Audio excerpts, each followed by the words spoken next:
Hello, in this video I want to show you how to install Microsoft Edge browser on Motorola Edge 30 Ultra.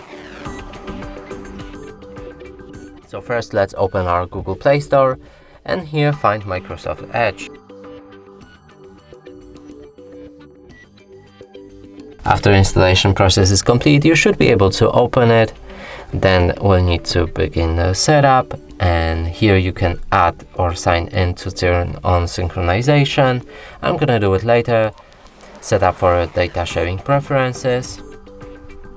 Set Edge as a default browser, and now the browser should be ready. Let's open any website.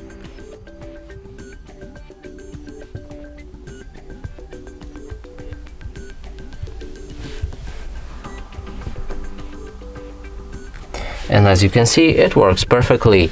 And that's it for this video. Hope you like it. Please consider subscribing to our channel, leave a like and a comment below.